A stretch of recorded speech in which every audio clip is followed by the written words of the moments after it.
네, 반갑습니다. 자, 지금 이제 7강이네요. 핵심 양 마지막 강의 되겠습니다. 특수화재 소방활동 요령하고 이제 지휘 이론에 대해서도 간단하게 또 한 번 더 짚어보도록 하겠습니다. 특수화재 소방활동 요령 해가지고 첫 번째 이제 항공기 화재의 특성부터 진행하도록 하겠습니다. 항공기 화재의 특성에서 우리가 이제 확인해야 될 게 뭐냐면 연소 방향과 연소 속도가 풍향, 풍속 등 기상 상황 및 지형에 영향을 받기 쉽다. 그 다음에 연료 탱크가 주날개 안에 있기 때문에 주날개 부근이 화재 중심이 되고 유출 연료 등에 의해서 주위의 확산 연소 확대된다는 거고요.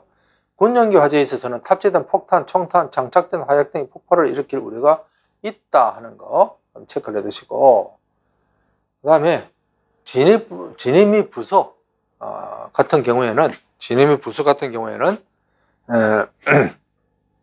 여기 보면 활주로의 진입은 비행장 관계자의 활주로 폐쇄 조치가 되어 있는 거라 확인하여 2차 재해 방지에 세심한 주의를 해야 되고, 접근은 머리 부분, 풍상, 측면으로 접근해야 된다는 것도 여러분들 한번 체크를 한번 해두세요. 자, 머리 부분, 풍상, 측면으로 접근한다. 전투기 위의 항공기는 일반적으로 머리 부분으로 접근한다 하는 거. 그 다음에 기관총, 로켓포를 장착한 전투기 경우에는 머리 부분으로 접근하는 것은 위험하기 때문에 꼬리 부분으로서 측면에 접근해야 된다 하는 거. 그 다음에 제트기 경우에는 엔진의 고온의 배기가스가 강렬히 분출되기 때문에 화상을 방지 위하여 머리 부분으로부터 대략 7.5m 이상의 거리를 유지해야 된다. 제트기 경우에는요, 머리 부분에서 7.5m를 왜 유지해야 되냐면, 뒤에는 배출가스도 위험하지만 앞쪽으로는 그 제트기는 공기를 빨아당겨서 뒤로 빠르게 배출시키잖아요. 빨아당기는 게 굉장히 힘이 좋다고요. 그죠? 그 위험이 있다고. 잘못하면 큰일 나죠. 7.5m 이상 거리를 유지해라.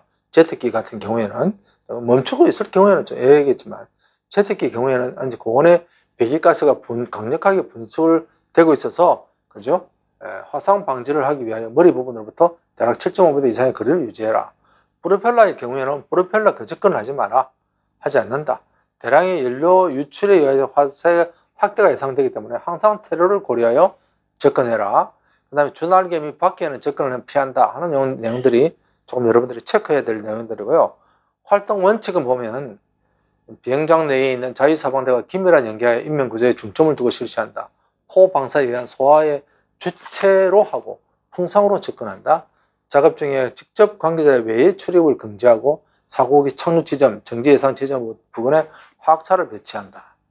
또 그다음에 피난 유도 및 구출은 동체 풍상 체계의 비상 탈출구를 이용하여 스케이프 슈트를 활용한다. 그 다음에 현장 통제, 인명 구조, 화재 방어 등의 세 가지 중점을 두고 지휘한다. 뭘요? 현장 통제, 인명 구조, 화재 방어 세 가지 중점을 두고 지휘한다. 그다음 연료 유출에 의하여 화재가 확대시키지 않도록 토사 등의 살포를 고려해야 된다는 거고요. 이륙시에 추락한 경우에는 어떻게 되겠습니까? 연료를 막 가득 싣고 있었잖아요.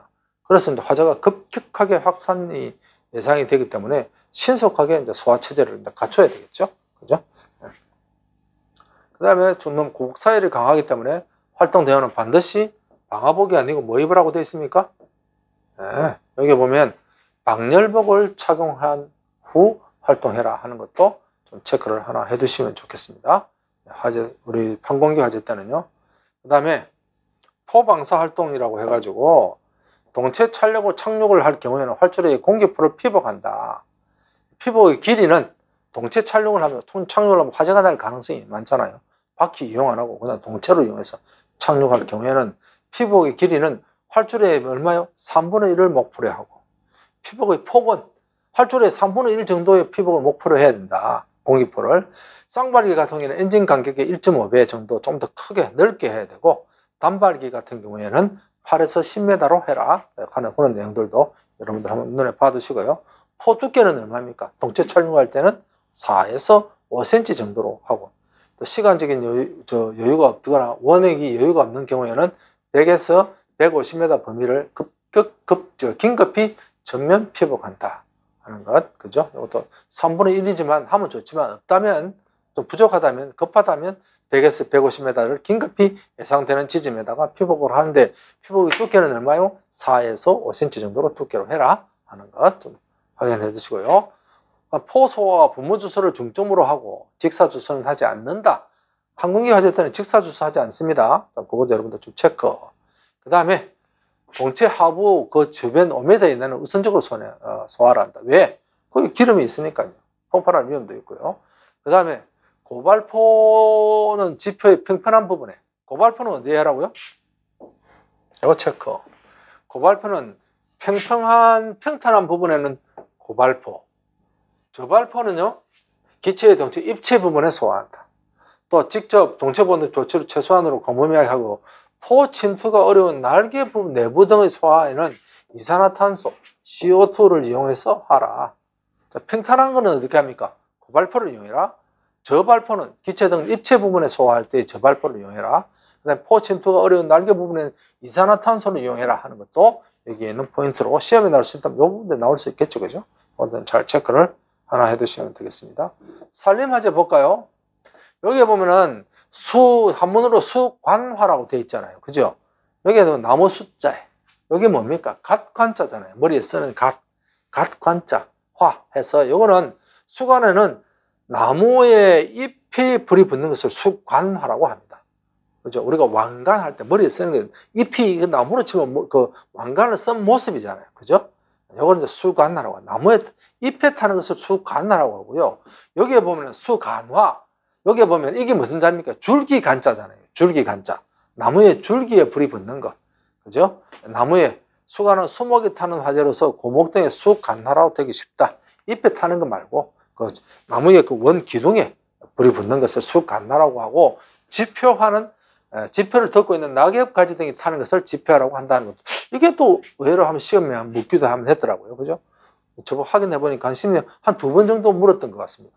수관화, 수간화, 그다음 지표화 이렇게 하는데, 수관은 머리에 쓰는 관관 생각하시고 나무 잎에 불 붙는 거, 수관은 줄기간자, 그죠? 나무 자체에 불이 붙는 거, 지표화는 땅에 떨어져 있는 낙엽 등에 붙는 것을 지표화라고 한다 하는 거. 요거 묻는 게 또 시험에 의외로 나왔더라고요. 자, 산림화재의 특징 딱 보면은요, 기복이 심한 산지에서 산림화재는 꼴짝이에서 봉우리를 향해서 타는 것이 일반적인 예지만, 강풍 기상에서 바람이 많이 불 때는 봉우리에서 꼴짝이로 역류하기도 한다. 그죠? 보통 봉우리를 향해서 타지만 바람이 많이 불면 역류하기도 하더라. 그 다음에 평탄한 지역에 있어서는 지표에서 연소한 하류가 수관으로 옮기고, 수관과 지표에 2단 연소가 된다. 평탄한 지역에서는, 그죠? 바닥에 낙엽에 불 붙다가 그 나무 잎에다가 불이 붙은 말하자면 이제 지표하고 2단 연소가 된다. 경사면에서 연소 속도는 대단히 빠르고, 또한 비화에 의한 연소 확대 위험이 높고 긴 화선이 된다. 불꽃이 굉장히 길게 늘어나는 거죠. 그렇게 된다는 거예요. 소화활동 요령, 소활동은 지휘자의 명령에 따라서 행동하고요. 그 다음에 소활동은 건물로의 연소 저지를 최우선한다 하는 겁니다. 그 다음에 4번에 보면 소방활동 시엔 자기의 퇴로를 반드시 확보함과 동시에 소화 가능한 방향에서 착수한다. 풍화측에서 경사면에서는, 풍화측 및 경사면의 위측에서 연소 확대 방향의 화재에서는 위험이 있기 때문에 들어가지 않는다. 풍화측이나 위쪽에서는 연소 확대 방향이 될 수가 있겠죠. 그쪽으로는 가면 안 되고, 또 경사면이 너무 급할 때는요, 불이 붙으면 낙석이 떨어진다고. 그래서 그 경사면 아래에는 가지 않아야 된다는 거. 풍화측, 그 다음에 경사면의 위측, 경사가 너무 급한 것에서는 낙석이 떨어질 수 있기 때문에 그건 가면 안 된다 하는 것도 체크를 하나 해두시고요. 소화방법에는 직접 주수나 흙을 뿌리거나 두드려 끄는 방법과 수림 등을 베어내서 방아선을 만들어 화살을 약화하는 방법도 있다. 그다음에 헬기는 진압부대를 지원하여 공중소화와 동시에 비화 상황을 관찰하여 지상부대에 정보를 제공한다. 방어선의 설정의 경우 연소 확대가 되어 화세가 강한 경우에 연소 속도가 빠르고 직접 소화가 불가능한 경우, 그죠? 그 다음에 지형, 지물을 인하여 직접 소화가 불가능한 경우, 이상 연소가 발생한다고 생각되는 지형의 경우 방어선의 설정은 연소 속도와 방어선의 구축 작업 능력을 충분히 고려해야 한다. 방어선을 설정할 경우에는 이런 4가지 경우도 있다 하는 것도 받으시고요. 선박 화재. 선박 내부는 구조는 복잡하고 구획되어 있는 데다가 창등 계곡은 또는 적다. 지하실 같은 환경이다. 또 선체는 수상이 있기 때문에 막 움직이죠. 또 주수를 많이 하게 되면 어찌 됩니까? 배가 깔아앉기도 하고 전복하죠. 위험성이 있다는 거고요. 자, 이런 것들 여기에서 원칙, 인명구조 또 여기서 최우선, 해산에 투신하지 않도록 유도해야 되고, 선내는 복잡하고 협소하기 때문에 단독으로 진입하지 않는다. 또 주수는 분무로 하고, 안개 주수 등을 위주로 하고, 기민한 관찰 조작으로 주수의 최소 한도를 해야 된다. 왜? 전복을 깔아앉을 수 있으니까요. 그죠? 자, 여객선, 부문 주소를 위주로 하고, 뭐, 인명 검색 구조 활동을 우선으로 한다. 사람이 많을 거니까요. 화점 확인을 노력하면서 단독 행동을 금한다. 화물선 같은 경우는 통로가 수밀화되어 있어 간벽이 많다. 화재 초기 위에는 농린이 충만하여 화점 확인이 다른 선박에 대해서 어려운 게 화물선이다 하는 것 정도만 체크를 해두시면 되겠습니다. 자, 넘어가겠습니다. 지휘 이론 볼까요? 지휘라고 하는 것은 지시하여 시키는 것이고, 또 지휘자가 지휘권을 가지고 자기의 의도를 실현하기 위해서, 조직을 활용하여 또는 부대 또는 개인에게, 그죠? 일정의 행동을 강제하는 것이 지휘라는 거죠. 다시 한번 보세요. 지휘라는 게, 서방 지휘는 지휘자가 지휘권을 가지고 자기 의도를 실현하기 위해서 조직을 활용해 가지고 부대나 개인에게 강제로 시키는 것을 지휘라고 한다는 거죠. 자, 지휘자는 그 임무를 수행하기 위하여 지휘권을 행사하여 지휘하여 부대 또는 대원들에게 의도하는 활동을 시킨다. 이게 지휘라는 거예요. 지휘의 책임, 행동 책임, 그 다음에 임무 수행 책임, 이렇게 나누는데요. 자, 지휘 행동 책임은요, 부하는 지휘자의 명령을 충실히 실행하는 입장에 있으므로, 그죠? 부하의 행동 및 그 결과에 대하여 지휘자가 전 책임을 지는 것이다. 지휘자가 시켜서 하는 행동이기 때문에 그 결과에 대해서는 지휘자가 전 책임을 져야 된다는 거죠. 우리 대원들 생각으로서 자신들의 행동이 좋은 결과를 발생하면 지휘자는 그것에 대해 평가를 하고, 실패하여도 지휘자가 책임을 지는 것이다라고 확신이 있으면 대원들은 경무를 참고 위험을 감수하며 명령을 이행하는 것이다. 우리 지휘관은 다 책임을 지고 할 거다라는 확신이 있어야, 그죠? 좀 경무에 이렇게 참고 위험을 감수하면서 그 명령을 이행한다는 겁니다. 자기 대의 행동에 대하여 지휘자가 전적으로 책임을 가지고 명령을 해야만 지휘 계통이 성립이 되고 조직도 활력을 갖게 된다 하는 겁니다. 행동 책임, 임무 수행 책임. 임무 완수는 지휘자의 책임이다. 우리 임무 완수는 뭡니까? 인명 구조, 화재 진화, 재산 피해 경감. 그죠? 그거는 누구 책임이라고? 지휘자의 책임입니다. 그죠? 서방 활동에 있어서 각 대의 활동은 행동 목적, 행동 목표에 따라서 의의를 붙여지고 그 목적이나 목표 달성에 의해서 그 존재 가치를 가진다. 우리 서방 활동은 뭐예요? 화재 인명 구조하고, 그죠? 또 현장에서 화재 진압하고, 그 다음에, 그죠? 재산 피해 경감하는 것이, 그죠? 목표 달성함으로써 우리 존재 가치를 인정을 받는 거잖아요. 그런 존재 가치를 우리가 인정을 받았기 때문에 지금 국가적으로 변환이 되고 인명도 보충이 되고 우리 서방이 잘 지금 현재 진행이 되고 있는 겁니다. 그죠? 우리가 그동안에 뭐요? 목표수 달성을 잘 했기 때문에. 그죠? 국민들이 봤을 때, 와, 서방 없으면 안 되겠다. 느끼게 했기 때문에 그렇다는 거죠. 임무 수행을 잘한 거죠. 그죠? 네. 지휘 활동의 기본. 화재 현장에서 지휘관이 최우선 해야 할 것은 실태 파악이다. 지휘관이 제일 먼저 해야 될 것은 뭐예요? 실태 파악. 실태가 명확하지 않는 상태로 활동을 전개하면 효과를 기대할 뿐만 아니라 위험해. 실태 파악이 안 되면 효과도 기대하지 못하고 그 다음에 위험하다는 거죠. 그죠? 이 내용 하는 것들이, 그죠? 문제가 다 나올 수 있는 내용들이죠. 그죠? 잘 한번 보시고, 건물 내부 구조, 인명의 위험과 작업 위험, 연소 위험은 가능한 한 정확히 알 필요가 있다. 실태를 파악하기 위해서 정보가 필요하고 정보 수집은 현장 활동의 시초이다. 현장 활동의 시초가 뭡니까? 정보 수집. 그죠? 정보를 수집하고 있는 사이에도 각 동은 막 행동을 개시하죠. 가능한 한 빨리 정보를 수집하여 실태 파악을 노력해야 한다. 정보를 기본으로 하여 실태 파악을 하고 무엇을 해야 할 것인가, 부대 배치와 임무는 어떻게 해야 할 것인가를 결심하게 됩니다. 지휘자가 실태 파악을 했죠.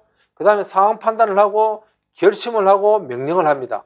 그러다 우리 대원들이 실시하겠죠. 그 다음에 다시 재평가해서 또 실태 파악하고 요걸 갖다 계속 피드백을 해서 기본 구조로 운영이 돼야 된다는 겁니다. 실태 파악, 상황 판단, 결심, 명령, 실시, 측정 요 순으로 계속적으로 결심이 일관성을 잃고 철저하지 않으면 적은 장애가 있다 하더라도 부하의 동료를 초래하게 된다. 일관성이 없으면 안 되겠죠. 또 철저하지 않으면 안 되고, 이거는 조그마한 문제만 있어도 막 동료가 일어나고 그렇게 된다는 거죠. 일관성 있게 해라. 그 다음에 소방 활동의 대상이 되는 재해는 천차만별이고 임무 수행의 수단도 다양하다. 지휘자는 단시간에 처해야 할 수단을 대하여 결심하여야 한다. 결심은 최선책이 우선이지만 여의 안 하면 차선책도 강구해야 되겠죠. 최선책도 해야 되지만 그게 안 되면 그죠? 차선책도 강구해라 하는 그런 내용들. 그죠? 그 다음에 또한 실패를 두려워 흔들리지 말고 그 결과 시기를 놓치면 임무를 수행할 수 없게 된다. 물론 결심은 책임을 따른다. 그러나 책임을 피한다고 생각하는 것은 올바른 판단도 할 수 없을 뿐만 아니라 결심이 없어지고 헛되이 결심이 없어지고 헛되이 지휘하에 부대를 혼란시키는 것이다. 지휘자의 역할은 꼭 책임을 자각하고 방침을 빨리 정하여 그 방침에 의하여 강력히 개는하는 것이고 이것을 도중에 변경하지 않는 것이다. 이 자각으로부터 견고한 신념이 발생한다. 부대 통솔, 통솔의 의미는 뭡니까? 조직체를 어느 방향으로 이끌고 간다는 거잖아요. 자기는 안 가도 되나? 자기가 그죠? 그 방향으로 걸어가야 됩니다. 통솔이라고 하는 언어는 군대와 경찰, 소방과 같이 임무 달성을 실력 형사 수단, 임무 달성이 실력 형사를 수단으로 사용되는 기관에 사용되고 있다. 이용되는 기관에서 사용된다. 다시 한번 통솔이라고 하는 언어는 군대, 경찰, 소방과 같이 임무 달성이 실력 행사를 수단으로서 이용되는 기관에 사용된다. 실력 행사를 수단으로서 임무 달성이 사방활동의 통솔의 의미, 조직활동의 능력을 향상시키는 것이다. 첫 번째고요. 두 번째, 조직의 일체성을 강화하는 것이고, 세 번째, 부대를 통일적으로 활동시키는 것이다 라는 거고요. 부대 장악은 조직활동의 원점이다. 부대 통솔이라고 하는 것은 이상의 세 가지 하나로 통합되고 병행되는 것이다. 첫째 뭐였습니까? 조직 활동의 능력을 향상시키는 것.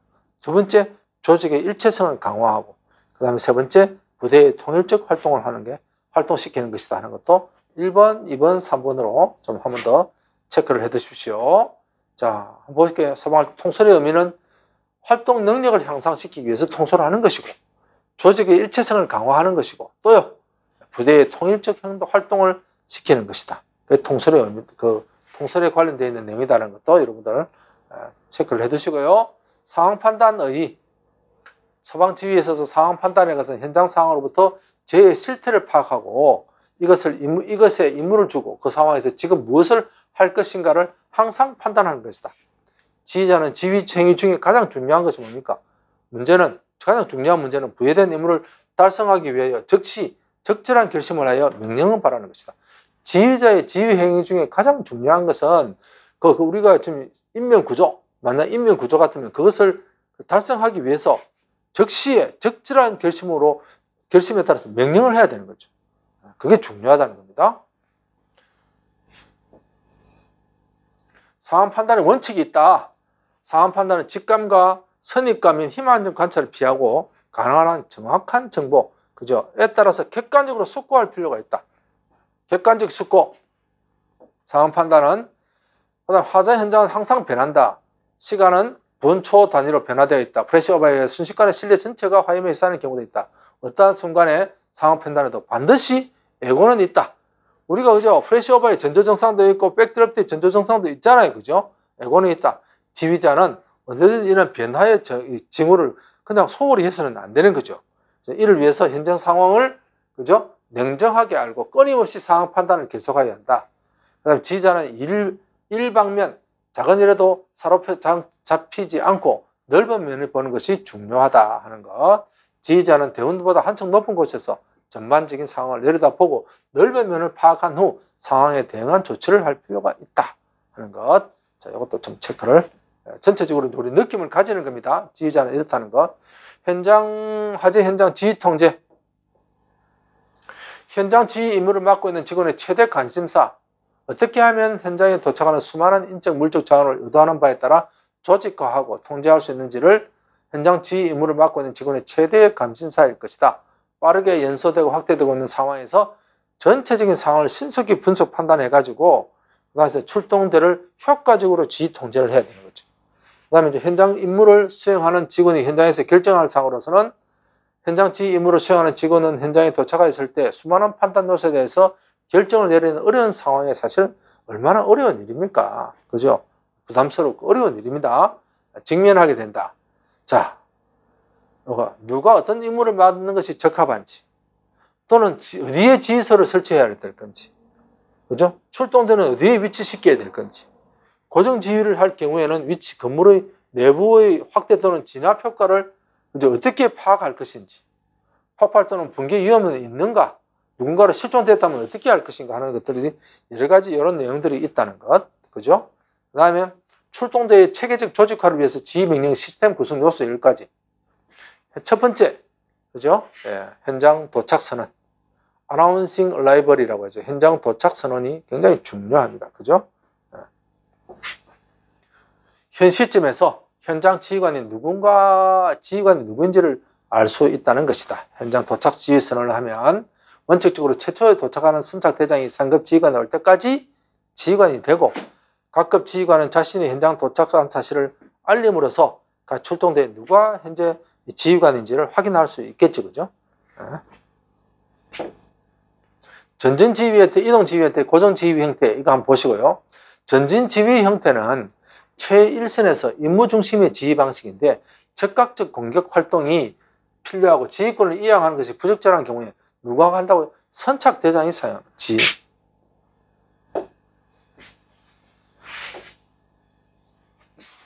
전진 지휘 형태는 선착제예요. 그 다음에 이동 지휘는요. 이동 지휘는 지휘관이 재난 현장 주위를 돌아다니며 지휘하는데 원칙적으로 방면 지휘관만이 사용 가능하다. 선착대장이 주로 취하는 직접 지휘 형태로 공격적 진압 형태, 인명구조, 대원의 안전 등을 문제가 직결되는 불확실한 상황에서 위험한 현장을 직접 지휘하는 형태이다.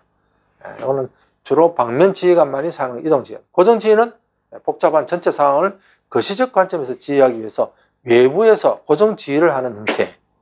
그죠? 공식화된 지휘 위치에서 단위 지휘관을 총괄 지휘하고 다수의 단위들을 총괄 조정할 경우 고정 지휘를 원칙으로 한다. 고정 지휘는 지휘차 또는 현장 지휘소에서 한다 해서 전진 지휘, 이동 지휘, 고정 지휘 하는데, 전진 지휘는 주로 누구요? 선착대장이. 이동 지휘는 방면 지휘관. 이렇게 총괄. 고정 지휘는 총괄 지휘관. 이렇게 이제 여러분들 하나 좀 구분을 해 놓으시고요. 대원의 임무 편성포에서 모든 대원이 필정한 정확한 임무 부여와 기록 관리는 지휘 기능의 시작에 해당이 된다.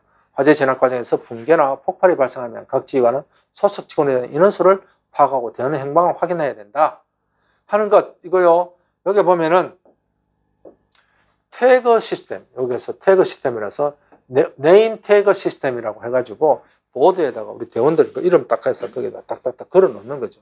라이딩 리스트 시스템이라고 해서 이런 것들은 이제 라이딩 리스트, 매일 근무 일정표에 따라서 지휘관이 자신을 포함한 대원들의 임무별 목록을 작동적으로 편성하여 관리하는 시스템을 말한다. 이 한 목록에는 할당된 임무와 책임 운용 장비가 각각, 내가 임무부터 시작해서 내한테 장비가 각각 기록되어 있다라는 것도 하나 좀 체크를 해 두시고요. 그래서 이걸 두 개를 만들어 가지고 하나는 출동대 차량이, 하나는 출동 지휘관이 휴대하도록 하고 있다 하는 것도 받으시면 되겠습니다.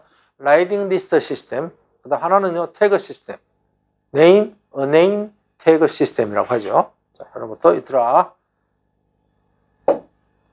표준 작전 절차, Standard Operating Procedures, 그죠? 화재 등 사고 현장에서 대응 자원의 효과성을 증대하기 위하여 표준 행동 과정을 수립한 조직적 작전 명령들에 틀어서 모든 사고 상황에서 적용하는 기본 작전 원칙을 기록한 절차를 말한다 하는 거. 뭐 이런 내용들, 3층 이상의 일반 건축물 화재는 표준으로 작성한 것으로서 화재 진압과 인명 구조를 6개대를 표준으로 하고, 거기에 보면 4개의 범퍼, 2개의 고가사다리차, 지 하나 이렇게 해가지고 6개로 총 만드는 그런 내용들이 있습니다. 이런 내용들이 쭉 되어 있다는 거죠. 표준 절차의 일반적 구성 내용, 이건 한번 보셔야 되겠죠. 그죠? 첫째가 뭐였습니까? 기본적 지휘 기능. 지휘권을 정하고 지속하는 표준 방법, 지휘권을 아까 선언한다든지 뭐 이런 내용들이 쭉 들어가 있겠죠. 그다음 지휘 책임의 분산 방법, 분대장에게 사고 지역의 일부분을 위임하거나 일정한 책임 기능을 위임하는 표준 방법, 분대장에게 이 방면 지휘관을 결정해 주는 것, 뭐 이런 것들, 그죠? 지휘 책임의 SOP에는 이렇게 지휘 책임의 분산 방법도 있고요, 통신이나 출동 체계도 있고요. 그다음에 이제 우리가 조금 전에 봤지만 뭐 4개의 범법, 고가사다리차 2개, 지휘대 하나, 뭐 이런 출동 체계도 있고, 그다음에 현장 안전관리는 안전관리에 대한 내용, 전술적 우선순위가 있어 인명구조, 화재 진압, 재산 보호와 관련된 지원 기능을 수립하는 지침, 초기 자원 배치 표준 방법, 뭐 소방 차량의 배치 방법, 각 출동대의 책임과 기능에 대한 개요, 이런 것들이 표준 작동 절차에 들어가 있는 내용이다 해서 여러분들 요건 한번 눈에 슬쩍슬쩍 익혀 두셔야 됩니다. 예. 표준 작전 절차의 특징은 뭘까요? 기록된 절차이다. 논의에서 합의된 계획서의 기록이다. 그 다음에 공식화, 모든 상황에 적용이 가능하다. 문제에 보면 특정 상황에 대해서 적용 가능하도록 구성되어 있다. 이렇게 되어 있는데 표준 작전 절차는 모든 상황에 적용이 가능합니다. 문제에 보면 요걸 살짝 꼬우더라고요. 네. 모든 상황인데 그게 이제 그렇게 좀 꼬아놓더라고요. 실행 가능성이 없는 복잡한 규정과 같은 게 아니라 실용성 및 실행 가능성이 있는 절차이다. 표준 작전 절차는요. 그다음 전체 사고 관리 모델로서 통합, 전체 사고 관리 모델로서의 통합. 이렇게 표준 작전의 특징도 한번 눈에 익혀 두시면 되겠습니다. 첫째 뭐였습니까? 기록된 절차. 그다음에 공식화, 모든 상황에 적용이 가능하고, 그다음에 실행 가능성이 있는 절차고요. 그다음에 전체 사고 관리 모델로서의 통합된 거다라는 것도 한번 좀 확인해 주셔야 되겠습니다. 지휘 구조, 지휘 조직 구조. 현장 지휘자는 현장 지휘서 현황판에 각 출동대의 임무 할당 및 배치 위치를 나타내는 지휘 구조표, 조직표를 기록 유지하여야 한다. 여기에는 다음 상황에 기록한다. 여기 보면은 누가 단위 지휘관이고 몇 명의 대원이 각 대에 배정되어 있는가. 그 다음에 배치 및 활동 위치는 어디인가.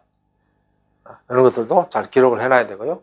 위험구역에 진입한 대의 진입 시간과 교대 예정 시간, 교대조 또는 대기조의 편성 여부 등을 기록하면서 전체적 조직화가 유지되도록 관리하는 도구로 활용한다라는 게 뭐가요? 상황판, 기록 유지, 그죠? 이거는 지휘 조직의 기록 유지는 전체적 조직화가 유지되도록 관리하는 기구다.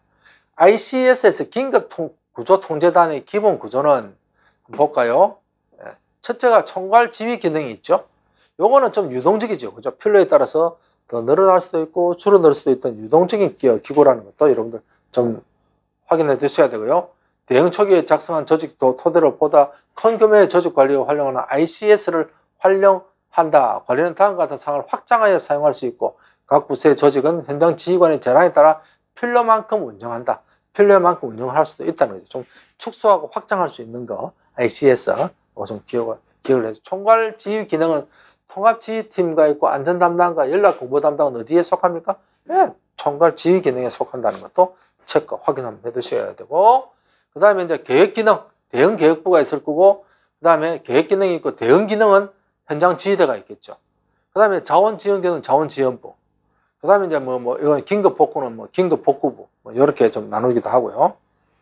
현장 조직의 분대, 임무부의 원칙. 현장 조직의 편성을 위한 임무부의 기준은 크게 전략적과 전술과 임무 수준으로 구분을 합니다. 세 개로.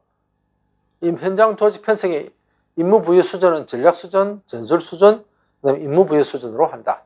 전략 수준은요, 현장 지휘관의 임무와 책임 수준에 해당하는 것으로서, 그죠? 전체 전략을 결정하고 전반적인 목표 수립, 그다음에 목표의 우선순위 결정, 그다음에 활동 계획 개발, 자원 확보 및 배치, 전술 수준의 각지에 대한 목표 부여 등의 사항이 여기에 포함이 된다라고 하고 있고, 전술은요, 전략적 수준에서 결정된 각 목표를 해결하기 위한 수준으로 이러한 목표를 해결하기 위한 대원의 배치, 임무 수행, 안전관리 등의 내용이 여기에 포함이 된다. 자, 안전관리 등에 대한 내용이 어디에 포함이 됩니까? 전술적 수준에 포함이 된다는 것도 체크를 하나 해두셔야 되겠습니다. 그죠? 자, 임무 수준은요, 임무 수준에서 부여된 목표를 해결하기 위해 부여되는 임무 수행 수준으로 각 개별, 그죠? 출동대나 특정 대원에 의해서 달성되는 활동을 의미한다라고 해서 전략, 전술, 임무 수준으로 세 가지로 구분한다는 것도 확인을 한번 해두시고요. 분대 편성은요, 좀 너무 분대 편성에 관련돼서 명명법, 좌측, 처음에 우리가 이야기했죠. 지소가 있는 그 방면이 제 전면소대 1소대, 시계 방향으로 좌측이 2소대, 후면이 3소대, 그 다음에 우측이 4소대, 이렇게 이제 구분을 하죠. 현장지에서 동서남북이 이제 확실하게 될 때는 동쪽, 서쪽 이렇게 구분할 수 있을 거고, 지역 같은 경우에는 무슨 지역, 소대, 무슨 지역 소대 이렇게 또 구분하기도 하고, 임무별 명명법, 진압소대, 배연소대, 구조소대, 대피소대, 지붕소대, 아까 지금 호스 연장소대 이렇게 구분을 해서 임무별로 구분을 하기도 한다는 거죠. 그 다음에 이제 건축물 같은 경우에는 그죠? 지하층 1분대, 그 다음에 1층 분대, 2층 분대, 3층 분대 이렇게 명명을 또 해야 된다는 거. 분대 편성의 이점, 현장 지휘관의 통성 범위를 확대할 수 있고요. 의사 전달을 더욱 체계적으로 하는 효과적으로 체계 전달, 전달 체계를 효과적으로 하는 거죠. 분대 편성의 이점으로서. 그 다음에 대규모 현장을 일정한 단위 조직으로 나누는 표준 시스템을 제공하고 중요한 지원 기능을 나열해주고 대원의 안전을 제고시킨다 하는 것도 분대 편성의 이점으로 여러분들이 조금 기억을 해 두셔야 될 것 같습니다. 그다음 지휘소의 설치 운영, 어떤 화재이든 지휘소는 반드시 설치 운영이 돼야 되고요. 현장 지휘소는 지휘는 지휘소에서 하는 것이 원칙이고, 조적표와 지휘 기록을 유지하는 현황판을 설치하고, 그 다음에 현장에 도착한 모든 인력과 출동대는 반드시 지휘처에 도착 사실을 보고해야 하고 임무를 부여받아야 됩니다. 그죠? 이탈을 할 때는 반드시 지휘소에 보고하고 현장을 이탈해야 되고, 지휘관은 가능한 한 지휘소에 위치해야 한다. 다만 현장을 떠날 때에는 차하 단위의 지휘관 또는 지휘보조에게 기능을 기능을 담당하는 직원들이 담당하는 대원이 지시사항을 전달하고 정보를 수집해야 한다. 이 기능은 중단 없이 계속되어야 되고, 지휘소는 가능한 한 풍향을 고려하여 인접한 노출 건물이 보이는 정면 부분을 위치하여야 한다. 지휘소는 가능한 한 풍향을 고려하여 인접한 노출 건물이 보이는 정면 부분에 위치해야 한다. 지휘소의 위치 선정 시의 고려사항으로서는 최대 시계 확보, 건물인 경우에는 2개 이상의 방향을 관찰할 수 있는 장소를 선택하고 화재 전반을 용이하게 파악할 수 있는 장소로서 풍하측으로 피한다. 하고 풍하측은 피한다는 거고요. 그다음에 주변 지역 최대 시계 확보, 출동대의 각대의 지휘자 및 관계자가 용이하게 확인할 수 있는 장소, 눈에 잘 띄는 곳, 안전한 곳, 차량의 이동, 진진의 작전에 방해받지 않는 곳, 출동대의 활동 관찰할 수 있는 것, 아까 전에 2면 이상 확보라고 그랬죠. 그 다음에 각종 통신관계의 활용, 보고, 연락 등을 순조롭고 부대의 지휘 운영이 용이한 장소로 해라. 대기 단계 운영. 다수의 출동대가 현장에 출동한 복잡한 상황에서는 출동대 차량을 체계적으로 관리하기 위한 표준 작전 절차가 운영되어야 한다. 화재 초기 단계에서는 제1단계 운영이 필요하다. 1단계는 뭡니까? 선착대가 제외한 출동대, 선착대 제외하고 다른 출동대들은 인접한 코너에서 대기해야 됩니다. 그죠? 1단계. 여기 선착대를 제외한 다른 분대들은, 그죠? 인접한 코너에 대기합니다. 현장 지휘관이 대기 1단계를 지키도록 무전을 전달하면 모든 출동대는 지휘관의 배치 지시가 없는 한 연서 건물에 있는 도로 인접 장소에 대기해야 된다. 큰 화재 같은 경우는 이제 2단계, 레벨 2할 때에는 이것은 화재 현장 근처에 차량을 주차시키고 자원 지원 분대장이 대기 차량을 전반적으로 관리한다. 대기 2단계는 어떻게 한다고요? 화재 인근에 주차시키고 자원 지원 분대장이 전반적으로 관리하도록 한다는 거죠. 그 다음에 대기 2단계는 화재 현장을 중심으로 시내 진입 방향과 시내 외곽 방향의 인접 교차로와 적전 대기 위치가 운영될 수도 있다 하는 거. 그다음 상황 보고. 현장 지휘관이 하는 상황 보고는 3회 이상 하는 것을 원칙으로 한다. 처음에 1단계에는 현장 지휘관은 현장 도착과 동시에 화재 상황 개요, 연서 건물의 유형, 연서 확대 상황 등을 포함한 계략적 상황 보고로 상황실에 먼저 보고를 하겠죠. 그래 해야 상황실에서도 알기도 하고요. 그 다음에 요즘 이제 그 안에 있는 지휘관들이 이제 그걸 판단을 하겠죠. 이제 요즘에는 차에다가 전부 다 액션 카메라들이 다 붙어 있어 가지고 상황실에서 그걸 다 보고 있습니다. 그죠? 다 보고 있긴 합니다만은 보고를 철저하게 해야 되는 것은 빠뜨리면 안 되죠. 그 다음에 이제 2단계에서는 그다음에 상황 전개 상황 과정에 따라 화재 진압 작전의 성공 또는 실패 여부를 알리면서 현장 지휘관이 적용하고 있는 전략을 설명하는 거죠. 지금 어떻게 지금 이제 진압을 하고 있고 인명 구조는 어떻게 하고 있고 이런 설명도 해야 됩니다. 그 다음에 이 보고에서는 추가 자원 우리가 이제 자원 지원도 요구해야 됩니다. 지금 그래서 고가 사다리차 하나 더 구조대 2개 더 붙여달라 구급차 어떻게 해달라 하는 것도 그죠? 2단계에서 이제 요구돼야 될 사항이겠죠. 그 다음에 이제 3단계는 최종 보고는 화재가 진압되었다는 보고다. 이와 같은 상황 보고는 현장 지휘 시스템의 필수적인 부분으로 그 취지는 현장에 도착하였거나 도착할 예정인 출동대가 현장 상황을 예측 분석할 수 있도록 해주며 상급 지휘관이 상황실을 통해 화재 상황을 관찰할 수 있도록 해준다 하는 것도 확인되시면 되겠고, 1단계 무슨 보고 내용은 쭉 보면 현장에 또 1단계에서 그죠? 현장에 도착한 출동대장은 상황실에 무선 보고를 통해 지휘권을 장악하였음을 선언하고 아래 초기 무선 보고를 통해서 출동 중인 전체 대원들을 하여금 현장 상황을 이해하고 어떻게 대응해야 될 것인지를 예측할 수 있게 해준다. 1단계는 자 보겠습니다. 내용으로는 현장 도착 출동지 명칭, 사고 상황 개요, 건물의 규모 몇 층이다, 용도는 뭐다, 그죠? 위험물 누출이 좀 있다, 없다. 그 다음에 이제 연소 중이다.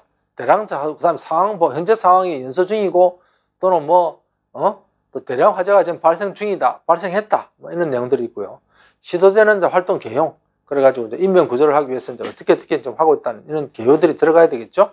그다음에 전략 선언, 건축물 화재 시만 해당이 되는데 공격적으로 할 건지 방어적으로 할 건지 한계적으로 진압할 건지도 자 전략적 선언도 필요하고요. 그다음에 명백한 안전 문제, 그다음에 지휘권의 장악, 지휘관의 신원, 지휘소의 위치, 필요한 자원 요구 이런 것들이 무전해야 될 상황이다 하는 것도 한번 보시면 되겠습니다. 1단계의 무전, 지휘관의 무선 명령 좀 나와 있는데 무선 교청 지침 짧고 명확하게 산만한 형식은 피하고 그 다음에 메시지의 우선 위화, 중요한 것부터 먼저 해야 되겠죠. 인명구조 부분부터 인명구조가 먼저 해야 되겠죠. 그 다음에 이제 임무에 기인한 메시지, 어떻게 할 것인가 보다 무엇을 할 것인가를 특정 임무 중심 지시, 그 다음에 어떻게 해라 이게 아니고 무엇을 해라, 어떻게 하라고 구체적으로 하지 말고 무엇을 하라고 그죠? 특정 임무 중심의 지시를 해야 되고 반드시 또 무선 교심의 지시면 복명복창이 돼야 되겠죠. 예? 우리가 사륙, 47 이렇게 하듯이 그죠? 이거는 복명복창이 무선 교심의 지침이다, 원칙이다 하는 것도 이거 한번 보시고, 그 다음에 화재 초기 상급 지휘관에게 보고해야 될 것은 쭉 나와 있죠. 총괄 지휘관에게 보고해야 될 내용도 한번 보시면 될 것 같고요. 그 다음에 각 대간의 연락사항, 각 방면에 있어서 화재 진압 및 인명구조 상황, 이동 부수의 여부, 각 대간의 선수척대의 부수 및 진입과 그 상황, 위험물, 위험 장소에 대한 상황, 기타 잔화 정리, 기서 등의 연락사항들도 각 대간의 연락사항으로 이제 있다는 것도 보시면 되겠습니다. 예, 이것으로 이제 전체적인 우리가 그 핵심 1권에 대한 핵심 요약에 대한 정리를 했는데 내용이 상당하죠, 그죠? 근데 지금 현까지 한 게 약 한 3분의 1 분량 줄인 내용입니다. 1권에 대한 내용 중에서, 그죠? 공부할 분량이 많습니다만은 하여튼 포기하지 마시고 끈기 있게 하는 사람이 제가 볼 때는 최후의 좋은 결과를 가져갈 수 있을 거라고 저는 그렇게 생각을 합니다. 하여튼 열심히 하시고 끊임없이 놓치지 말고 이렇게 준비를 하시기를 바랍니다. 예, 수고하셨습니다. 고맙습니다.